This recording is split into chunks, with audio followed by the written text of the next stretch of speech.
Hai semua, bertemu lagi kita dalam kelas PDPR Pendidikan Kesihatan tahun 5, Unit 12, Nutrien Kesihatan, tajuk Tahu Kandungan Terjamin Kesihatan. Cikgu berharap murid akan dapat menyatakan sekurang-kurangnya 2 kepentingan membaca maklumat nutrien pada label makanan dan dapat menganalisis maklumat nutrien yang terdapat pada label makanan. Anak-anak cikgu, kamu boleh rujuk buku teks Pendidikan Jasmani dan Kesihatan tahun 5, muka surat 98 dan 99. Hari ini kita lihat apa maksud label makanan. Label pada bungkusan makanan yang memberikan maklumat tentang kandungan nutrien yang terdapat dalam produk makanan yang dibeli. Anak-anak cikgu, ini contoh label makanan yang kita dapat lihat pada sebungkus roti. Kita perlu membaca label pada bungkusan makanan sebelum membelinya.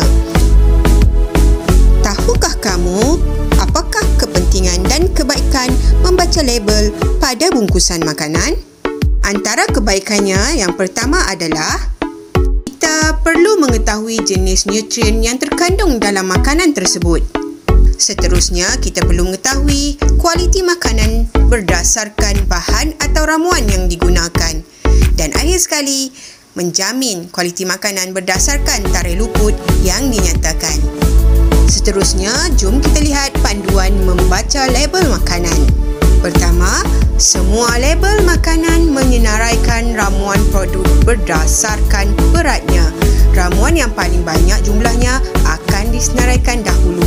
Ramuan yang paling sedikit jumlahnya akan disenaraikan akhir. Seterusnya, awasi ramuan tambahan yang mungkin ditulis dengan nama seperti sukrosa, maltosa, dikrosa, sirap jagung, madu dan sirap mapel.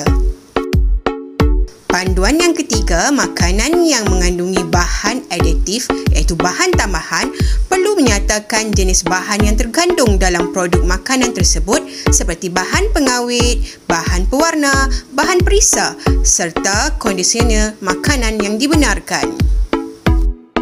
Dan panduan yang terakhir, senarai makanan ramuan juga penting untuk dirujuk bagi meningkatkan kesihatan seseorang. Anak-anak Cikgu Aisyah, jom lihat kandungan label pada bungkusan makanan. Jom kita lihat perincian yang terdapat dalam bungkusan roti ini. Nama sebenar makanan ini ialah roti. Kandungan nutrien yang terdapat dalam makanan ini ialah karbohidrat, protein, lemak dan kalsium. Manakala senarai ramuan yang digunakan tepung gandum, susu tepung tanpa lemak, lemak sayur, mentega, gula pasir, garam dan ragi. Jumlah bagi satu sajian ialah 60 gram iaitu 2 keping roti. Manakala bagi akuan pemakanan, roti ini mempunyai tinggi kalsium. Cuba kita lihat jumlah hidangan bagi satu bungkusan ialah 7 hidangan iaitu 14 keping. Ini bermaksud satu hidangan bersamaan dengan 2 keping. Kandungan nutrien bagi setiap 2 keping roti bersamaan dengan 60 gram. Cuba kamu lihat di sini terdapat pernyataan adjektif menyatakan bungkusan roti ini mengandungi bahan pengawet yang dibenarkan. Pada bungkusan ini juga dapat dilihat arahan penyimpanan makanan ini perlulah disimpan di tempat sejuk dan kering. Ini merupakan perkara yang paling penting perlu dilihat dan diberikan keutamaan iaitu pada tarikh luput. Roti ini perlulah digunakan sebelum 4 Julai 2021. Manakala piawaian bagi produk ini merupakan produk yang bersih, baik dan suci. Di sini kita dapat lihat ada tanda halal. Seterusnya, mari kita lihat maklumat bagi pengeluaran roti ini telah dikeluarkan oleh syarikat ABC Sdn Bhd yang beralamat di Kuala Lumpur, Malaysia. Setelah kita membaca maklumat dalam label roti itu tadi, kita telah mengetahui bahawa roti ini mengandungi 29.2 gram karbohidrat dan 1.4 gram lemak bagi 2 keping roti. Oleh itu, bagi mereka yang berusaha untuk menurunkan berat badan, jadi mereka perlulah mengawal kuantiti pengambilan makanan iaitu dengan menghadkan sekeping roti pada setiap sajian. Roti ini juga amat sesuai untuk atlet atau ahli sukan kerana mereka memerlukan lebih banyak tenaga dan tulang yang kuat. Roti ini mengandungi nutrien yang sangat diperlukan iaitu karbohidrat dan mineral iaitu kalsium.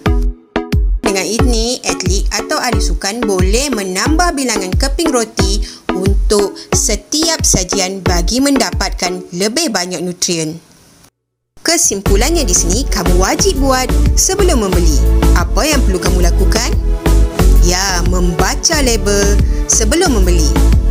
Kita perlulah membaca label pada bungkusan makanan supaya kita tahu nutrien yang terkandung dalam makanan.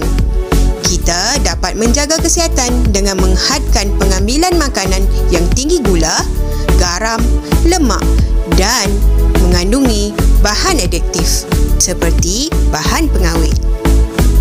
Tugasan untuk minggu ini, cari bungkusan makanan, gunting dan tampalkan label makanan tersebut dalam buku latihan kamu. Kamu juga perlu catatkan setiap perincian seperti senarai ramuan, tarikh luput, piawaian dan sebagainya.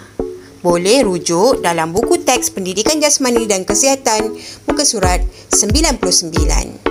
Sekian, terima kasih dan jaga diri.